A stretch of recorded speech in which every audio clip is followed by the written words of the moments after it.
오늘 예레미야서 21장 1절로 14절까지 말씀 다 같이 읽겠습니다. 시작.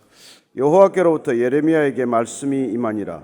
시드기야 왕이 말기야의 아들 바스울과 제사장 마아스야의 아들 스바냐를 예레미야에게 보내니라. 바벨론의 느부갓네살 왕이 우리를 치니 청컨대 너는 우리를 위하여 여호와께 간구하라. 여호와께서 혹시 그의 모든 기적을 우리를 도와 행하시면 그가 우리를 떠나리라 하니, 예레미야가 그들에게 대답하되 너희는 시드기야에게 이같이 말하라. 이스라엘의 하나님 여호와께서 이와 같이 말씀하시되 보라, 너희가 성 밖에서 바벨론의 왕과 또 너희를 애워싼 갈대아인과 싸우는 데 쓰는 너희 손의 무기를 내가 뒤로 돌릴 것이요 그것들을 이 성 가운데 모아 드리리라. 내가 든 손과 강한 팔 곧 진노와 분노와 대노로 너희를 칠 것이며 내가 또 사람이나 짐승이나 이 성에 있는 것을 다 치리니 그들이 큰 전염병에 죽으리라 하셨다 하라. 여호와의 말씀이니라. 그 후에 내가 유다의 왕 시드기야와 그의 신하들과 백성과 및 이 성읍에서 전염병과 칼과 기근에서 남은 자를 바벨론의 느부갓네살 왕의 손과 그들의 원수의 손과 그들의 생명을 찾는 자들의 손에 넘기리니 그가 칼날로 그들을 치되 측은히 여기지 아니하며 긍휼히 여기지 아니하며 불쌍히 여기지 아니하리라 하셨느니라. 여호와께서 말씀하시기를 보라, 내가 너희 앞에 생명의 길과 사망의 길을 두었노라. 너는 이 백성에게 전하라 하셨느니라.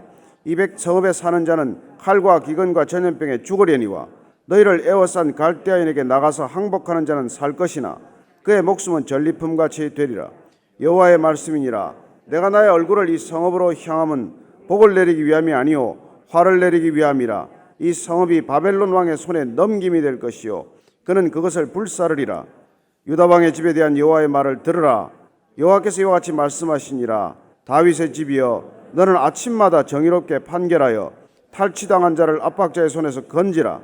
그리하지 아니하면 너희의 악행 때문에 내 분노가 불같이 일어나서 사르리니 능히 끌 자가 없으리라. 여호와의 말씀이니라. 골짜기와 평원바위의 주민아, 보라, 너희가 말하기를 누가 내려와서 우리를 치리요 누가 우리의 거처에 들어오리요 하거니와 나는 내 대적이라. 내가 너희 행위대로 너희를 벌할 것이요 내가 또 숯불에 불을 놓아 그 모든 주위를 사르리라. 여호와의 말씀이니라. 아멘.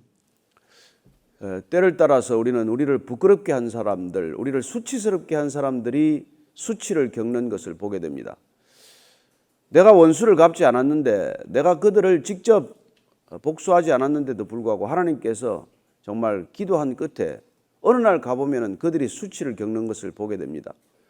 그게 그래서 고소하다거나 그런 우리의 마음이 아니라 하나님께서 어떻게 하나님의 길을 보이시는지를 우리에게 알게 하시는 것이죠. 저는 그런 믿음의 사건들이 우리 일생 가운데 일어나는 것을 굳게 믿으시기를 바랍니다. 우리가 직접 갚지 않아도 하나님께서는 우리를 부끄럽게 한 사람들을 부끄럽게 한다는 것입니다. 아니, 우리가 부끄러워해야 할 일을 마땅히 했다면야 문제가 없겠지만 하나님의 일을 행하고 하나님의 진실된 길을 가다가 부끄러움을 겪고 수치를 당하고 박해를 겪은 일은 하나님께서 다 계수하고 계신다는 것입니다. 시편을 보면 우리가 흘린 눈물도 헛되지 않아서 그 눈물을 눈물병에 담아서 계수하신다고 하십니다. 그 눈물이 몇 그램이나 되겠습니까마는 하나님께서 우리의 눈물도 헛되게 하지 않으시고 우리가 걸어가면서 겪는 이 고난도 헛되이 하지 않는다는 것을 믿을 수 있게 되기를 바랍니다. 오늘 보면은 예레미야를 부끄럽게 했던, 그리고 그들을 예레미야를 박해했던 바로 그 왕으로부터 전갈이 왔습니다. 1절 2절 읽습니다. 시작. 여호와께로부터 예레미야에게 말씀이 임하니라. 시드기야 왕이 말기야의 아들 바스울과 제사장 마아스야의 아들 스바냐를 예레미야에게 보내니라. 바벨론의 느부갓네살 왕이 우리를 치니 청컨대 너는 우리를 위하여 여호와께 간구하라. 여호와께서 혹시 그의 모든 기적으로 우리를 도와 행하시면 그가 우리를 떠나리라 하니, 당시에 이 시드기야 왕, 남유다의 마지막 왕이죠. 여호야긴 왕을 내쫓고 느부갓네살 왕이 바벨론이 세워놓은 꼭두각시 왕입니다. 어쨌건 바벨론 왕이 세웠다면 그렇게 충성하는 신용이라도 해야 될 터인데 그는 또 애굽 쪽으로 도움을 청하면서 바벨론의 심기를 건드려 놓은 것이죠. 어쨌건 바벨론의 침공이 시작된 이 시기는 대략 BC 588년쯤으로 이렇게 추정이 됩니다. 586년에 망해요. 이제 마지막 공격이 임박한 것이죠. 다급한 나머지 오늘 보니까 시드기야 왕이 말기야의 아들 바스훌, 이 예레미야를 구속했던 감금했던 바스훌은 누구였죠? 인멜의 아들이어서 이 사람과 다르다는 걸 알게 됩니다. 동명이인이죠. 그리고 제사장 마아세야의 아들 스바냐가 되어 있습니다. 이 스바냐는 또 스바냐서를 이렇게 기록한 예언자 스바냐와는 다른 사람입니다. 오늘 보니까 제사장 마아세야의 아들 스바냐로 되어 있는데, 이 스바냐는 나중에 포로로 끌려갔다가 뒤에 돌아와서 보면은 다시 한 번 더 등장합니다. 스바냐라는 이름이 성경에 3명 나오는데 이 스바냐서의 저자와는 다른 스바냐입니다. 어쨌건 이 바스훌과 스바냐를 예레미야에게 보냈습니다. 사절로 보낸 것이죠. 느부갓네살 왕이 침공하니까 너는 하나님께 기도를 하라는 거예요. 아니, 바벨론이 침공할 것이다, 침공이 임박했다, 대비하라고 할 때는 언젠데 지금 이런 일을 하고 있습니까? 하나님께서 네가 기도하면 혹시 마음을 돌이킬지 모르지 않느냐.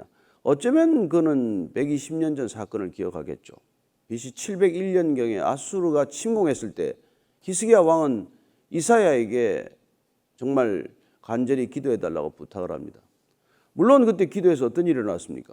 산헤립 군대는 절멸되었습니다.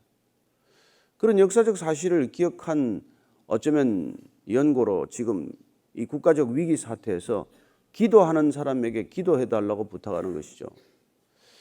저는 여러분들이나 저나 기도하고 있으면은 기도 부탁을 또 받게 될 줄로 믿습니다. 누구한테 부탁을 하겠어요? 여러분들이 꾸준히 믿음을 지키고 있으면 믿음 없는 사람들이 믿음 있는 사람에게 손을 내미는 날이 반드시 있을 것이라는 것을 믿으십시오. 여러분, 어려우면은 믿을 만한 사람을 찾습니다. 능력 있는 사람만 찾지 않습니다. 저는 여러분들이 정말 실력과 영성을 겸비하기를 바라지만, 그러나 우리가 꾸준하게 믿음과 우리의 모습을 지키고 있으면, 변함이 없으면, 우리가 이줄 저줄 타지 않으면, 끝까지 하나님 줄만 붙들고 있으면, 그러면 세상 사람들은 도움을 청하게 되어 있다는 것입니다. 우리가 도움을 청하러 사방으로 돌아다니지 않아도 됩니다. 뭐 도움 청해봐야 그 고작 얻는 게 뭐겠어요. 그리고 고작 얻는 게 그것 때문에 얼마나 많은 대가를 지불해야 되는지 아시죠? 이 세상에 뭐 그냥 도와주는 사람이 있습니까? 도움을 받는 순간 주종의 관계가 되는 것이고, 때로는 도움 받은 것보다 훨씬 많은 기회비용을 지불하는 게 이 세상이에요. 그러니 그냥 하나님 붙들고 저와 여러분들이 아침마다 이 기도의 자리를 지키면 하나님께서 뜻밖에도 손을 내미는 사람이 닥쳐오는 것을 보게 됩니다. 저는 그런 경험을 많이 했어요. 제가 지금 무슨 힘이 있습니까? 뭘 할 수 있습니까? 그런데도 도움을 청하는 사람들이 있다는 것입니다. 어떻게 기도해달라는 뜻이기도 하고, 지혜를 빌려달라는 뜻이기도 하고, 이 수습할 길이 없는 난국에 대한 지혜도 저는 하나님의 사람들에게 있다고 믿습니다. 네가 기도하면 그들이 떠나지 않겠냐? 근데 문제는 뭡니까? 예레미야가 뭐라고 대답합니까? 3절 이하입니다. 시작. 예레미야가 그들에게 대답하되 너희는 시드기야에게 이같이 말하라. 이스라엘 하나님 여호와께서 이와 같이 말씀하시되 보라, 너희가 성 밖에서 바벨론의 왕과 또 너희를 애워싼 갈대아인과 싸우는 데 쓰는 너희 손의 무기를 내가 뒤로 돌릴 것이요 그것들을 이 성 가운데 모아 드리리라. 여러분, 이제는 때가 늦었다는 거예요. 이제는 너희들이 그렇게 해봐야, 무기를 가지고 싸워봐야 그 무기를 대적하는 데 쓸 수 있는 것이 아니라 다 모아들여서 성 가운데서 옴짝달싹 못하게 될 것이라고 말합니다. 자, 지금 그러면 히스기야 왕이 이사야에게 부탁했던 것과 이 상황은 어떻게 다릅니까? 여러분, 히스기야는 적어도 마음을 돌이키고 하나님께 전심으로 기도했습니다. 아수르의 편지를 펼쳐놓고 하나님의 이름을 조롱하는 자를 그냥 두시겠습니까? 그는 그의 태도가 이미 기도를 응답받을 수 있는 태도로 기도가 시작이 됐지만, 이 사람은 지금 뭐예요? 지금 이 시드기야는 뭡니까? 한 번도 회개하지 않고 돌이키지 않고 하나님을 능멸하다가 지금 와서 다급하다고 하나님께 쫓아오면 하나님께서 기도 응답이 그렇게 되냐는 것이죠. 저는 그래서 오늘 우리가 이 태도를 보면서 우리가 기도하는 내용보다 더 중요한 게 뭡니까? 기도하는 우리 삶의 모습이 더 중요하다는 것이죠. 우리가 무슨 대단한 기도 내용을 놓고 기도하는 것, 그게 중요한 게 아니라 기도하는 우리의 삶이 어떠냐는 것이죠. 우리가 가인의 삶을 살면서 재물을 가져왔습니까? 아벨의 삶을 살면서 재물을 가져왔습니까? 하나님께서 아벨과 그의 제물은 받으셨지만 가인과 그의 제물은 받지 않으셨지 않습니까? 그렇습니다. 늘 기도하는 내용보다 더 중요한 것은 기도하는 삶이라는 것입니다.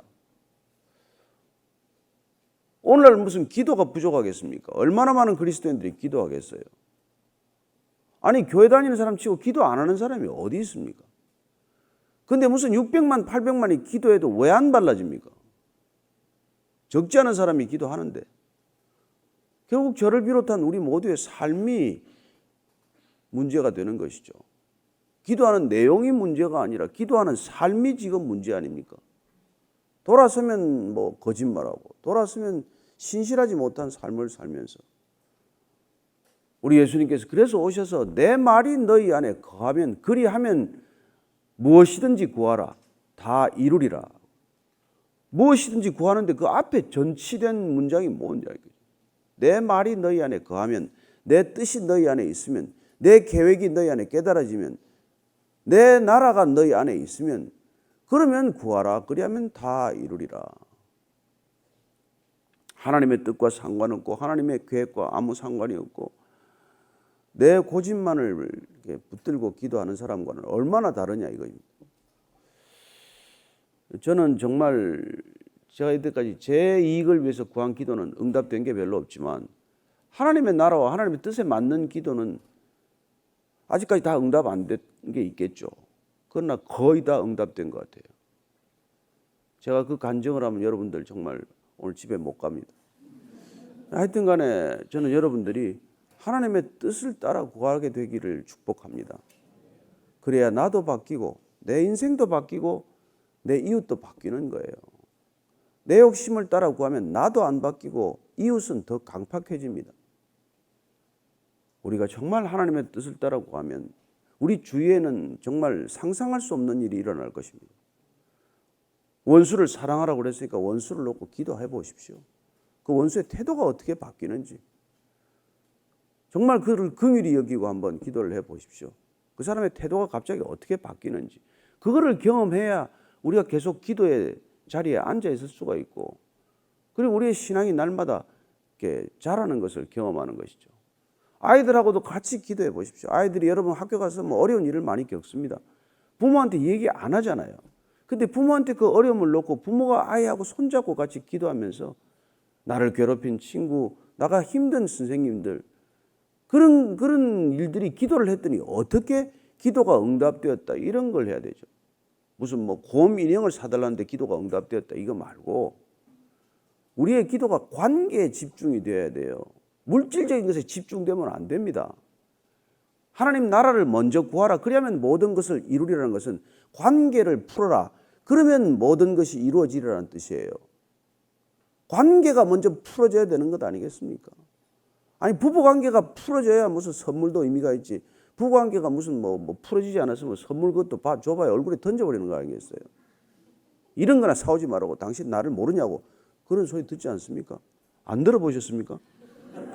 하여튼 관계가 여러분들 먼저 풀리게 되기를 바랍니다. 기도란 하나님과의 관계를 푸는 것이요 이웃과의 관계를 푸는 일이에요.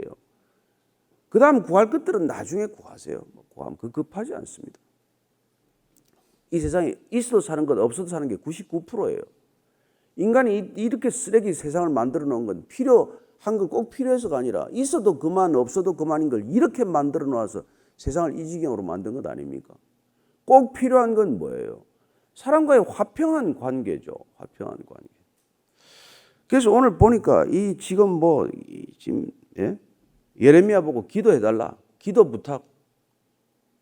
저는 기도 부탁. 그래서 잘 하지 말라는 것이죠. 무슨 집을 구하는데 집 잘 안 구해집니다. 기도 좀 해주세요. 그래서 지금 당장 길거리에서 자는 게 아니잖아요. 그런 기도 부탁을 하지도 마세요.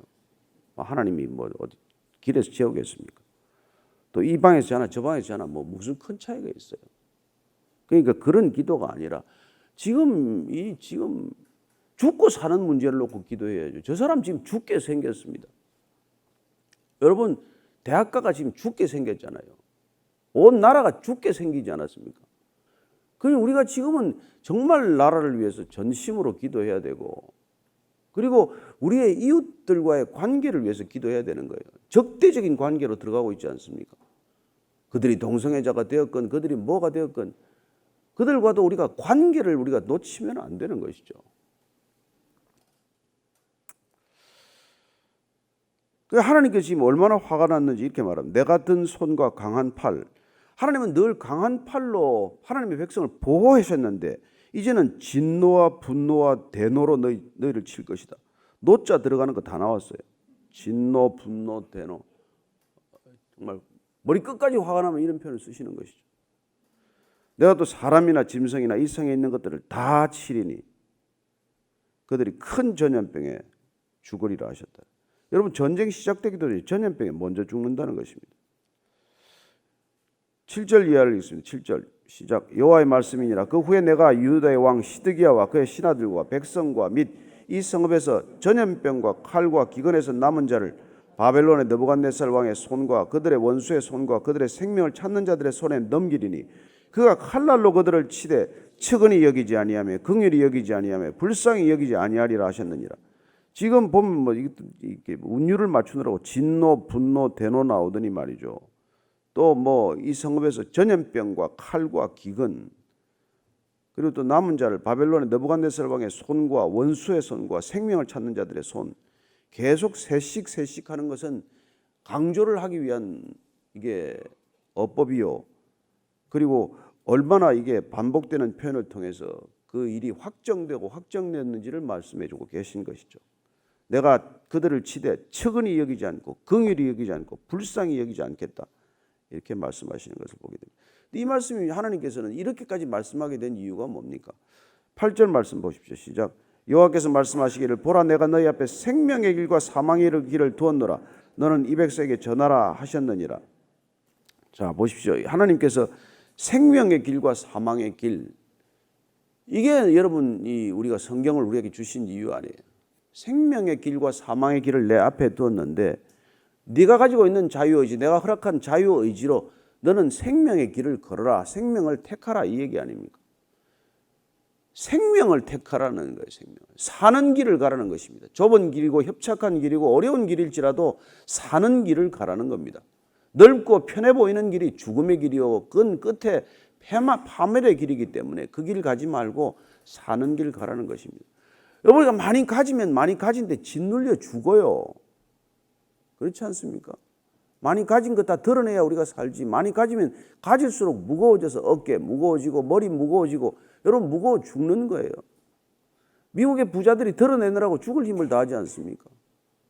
그 워렌 버핏 같은 사람은 남의 돈 있는 사람한테 계속 전화를 걸어 400명한테 걸어가지고 제발 재산 좀 다 사회 환원하라고 그 전화 돌리고 앉아 있더만요. 이 사회가 살기 위해서는 가진 것들을 내려놓아야 서로 사는 길이 열린다는 것입니다. 궁극적으로 성경은 영생의 길은 상생의 길, 공생의 길이라는 것을 말하고 있는 책이에요. 같이 살아야 영생이지 혼자 사는 건 영생이 아닙니다. 그래서 오늘 보면은 근데 이 얘기를 지금 앞에 예레미야도 지금 하지 않아서 17장 한번 보세요. 17장 5절에서 8절까지 한 번 더 읽고 지나가십시다. 시작. 여호와께서 이와 같이 말씀하시니라. 무릇 사람을 믿으며 육신으로 그의 힘을 삼고 마음이 여호와께서 떠난 그 사람은 저주를 받을 것이라. 그는 사막의 떨기나무 같아서 좋은 일이 오는 것을 보지 못하고 광야 간조한 곳 건건한 땅 사람이 살지 않는 땅에 살리라. 그러나 무릇 여호와를 의지하여 여호와를 의뢰하는 사람은 그 사람은 복을 받을 것이라. 그는 물가에 심어진 나무가 그 뿌리를 강변에 뻗치고 더위가 올지라도 두려워하지 아니하며 그 앞이 청청하며 가무는 해도 걱정이 없고 결실이 그치지 아니함 같으리라. 뭐 이런 말씀을 다 해주셨지 않습니까? 사망의 길, 생명의 길 그런 거죠. 18장도 보면은 7절 이에 내가 어느 민족이나 국가를 뽑거나 부수거나 멸하려 할 때 만일 내가 말한 그 민족이 그의 악에서 돌이키면 내가 그에게 내리기로 생각하였던 재앙에 대하여 뜻을 돌이키겠고 내가 어느 민족이나 국가를 건설하거나 심으려 할 때 만일 그들이 나보기에 악한 것을 행하여 내 목소리를 청종하지 아니하면 내가 그에게 유익하게 하리라고 한 복에 대하여 뜻을 돌이키리라. 하나님께서 이 두 길 중에 생명의 길을 택하라. 생명의 길을 걸어라는 것이죠.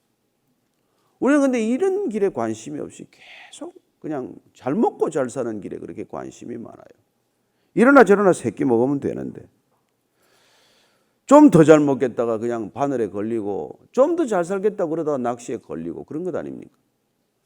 그냥 하나님이 주신 달란트로 그냥 열심히 살면 그냥 재물은 뭐 따라오게 마련이겠죠. 뭐 안 따라오면 더 홀가분하게 사시면 되는 것이고. 참 안타까운 일이죠. 그래서 하나님께서 이렇게 말합니다. 이 성읍에 사는 자는 칼과 기근과 전염병에 죽으려니와 너희를 애워싼 갈대아인에게서 나가서 항복하는 자는 살 것이나 그의 목숨은 전리품같이 되리라. 여호와의 말씀이니라. 내가 나의 얼굴을 이 성읍으로 향하면 복을 내리기 위함이 아니요 화를 내리기 위함이라. 이 성읍이 바벨론 왕의 손에 넘김이 될 것이요 그는 그것을 불사르리라. 그렇습니다. 이제는 나중에 시드기야 왕은 여러분 아들 눈앞에서 죽는 걸 보게 되고 자기는 눈이 뽑히고 말이죠. 그렇게 끌려가서 바벨론 땅에서 죽는 것을 보게 됩니다. 일국의 왕이 눈이 다 뽑히고 말이죠. 처참한 걸. 자기만 죽습니까? 얼마나 많은 사람을 죽입니까? 근데 이게 뭐냐면 이게 다 이 선지자, 거짓 예언자, 위정자. 미가서 한번 찾아보세요. 미가서 3장 11절에 보면은 그들이 그때 어떤 짓을 했는지 아주 일목요연하게 이렇게 적어놨어요. 미가서 3장 11절입니다. 한번 찾으시면 같이 읽겠습니다. 시작. 그들의 우두머리들은 뇌물을 위하여 재판하며 그들의 제사장은 삭설 위하여 교훈하며 그들의 선지자는 돈을 위하여 점을 치면서도 여호와를 의뢰하여 이르기를 여호와께서 우리 중에 계시지 아니하냐 재앙이 우리에게 임하지 아니하리라 하는도다. 이게 그 당시 시대상을 한마디로 얘기해 주는 거예요. 그냥 돈을 위하여. 위정자도 돈을 위하여, 점치는 자도 돈을 위하여, 예언자도 돈을 위하여. 이때 자본주의도 아닌데 왜 이렇게 살았을까요?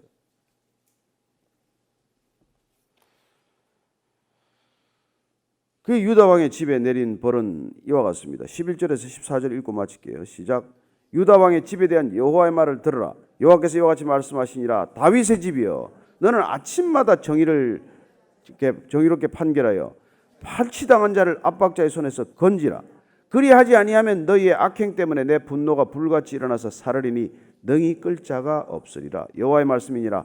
골짜기와 평원바위의 주민아 보라. 너희가 말하기를 누가 내려와서 우리를 치리오 누가 우리의 거처에 들어오리오 하거니와 나는 내 대적이라. 내가 너희 행위대로 너희를 벌할 것이요 내가 또 숲풀에 불을 놓아 그 모든 주위를 사르리라.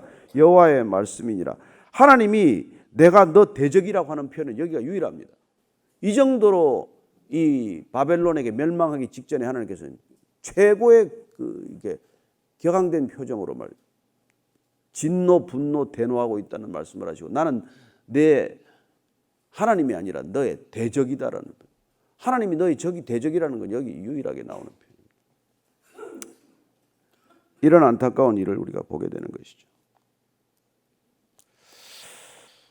하나님께 우리가 기도할 때 오늘 두 가지를 찾아서 읽을 텐데 정말 하나님이 어떤 기도하는 마음을 원하십니까?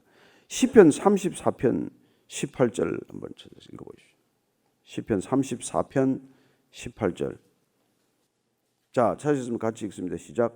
여호와는 마음이 상한 자를 가까이 하시고 충심으로 통회하는 자를 구원하시는도다. 아멘 하십니까?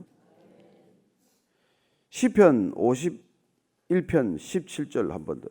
시편 51편 17절. 한 번 더 읽습니다. 시작.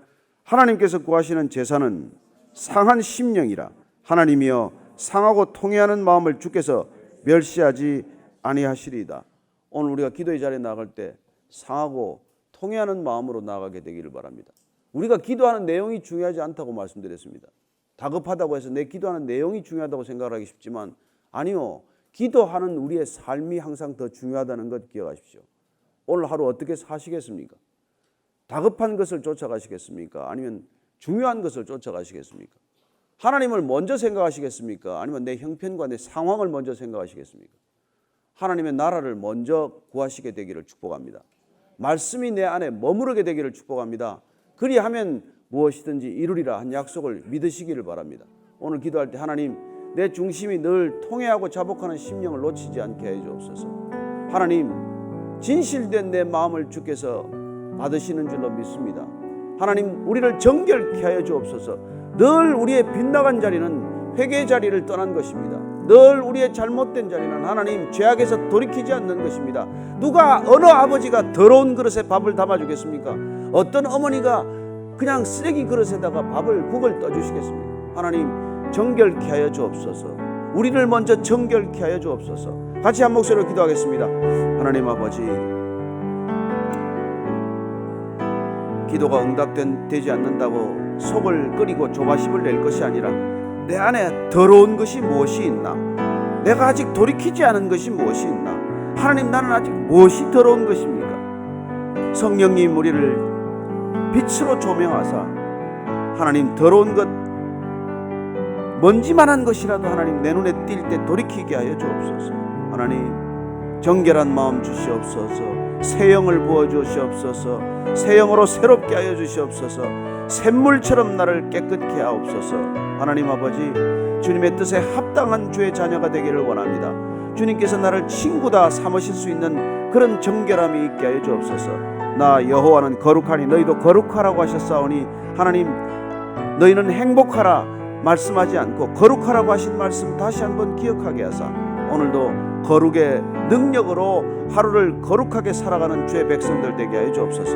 그리하여 구별된 백성 되게 하시고 세상 사람들이 그 능력과 권능에 사로잡히는 하루가 되게 하여 주시옵소서. 하나님 아버지, 늘 다급한 기도가 문제가 아니라 다급하게 기도하는 내 삶이 문제라는 것 깨닫게 하셨사오니 나는 대체 지금 어떤 삶을 살고 있나? 내 안에 회개하지 않은 죄는 무엇인가? 내 안에 더러운 것들은 무엇인가? 하나님, 다시 한번 나를 정결케 하여 주옵소서. 이 아침에 새 영으로 우리를 새롭게 하여 주옵소서. 성령으로 충만케 하여 주옵소서. 이제는 십자가에서 가장 성령 충만하실 때에 기어이 십자가를 지셨다는 것 우리에게 보여주신 우리 구주 예수 그리스도의 은혜와 아버지의 크신 사랑과 성령의 끝까지 인도하심이 오늘 말씀대로 다시 한번 기도의 자리에 앉을 때마다 내 안을 들여다보고 회개하지 않은 죄, 아직도 더러워져 있는 것들 다 정결케 하기를 결단하는 이 자리에 고개 숙인 참된 기도의 사람들 위해 지금부터 영원까지 함께 하시기를 간절히 축원하옵나이다. 아멘.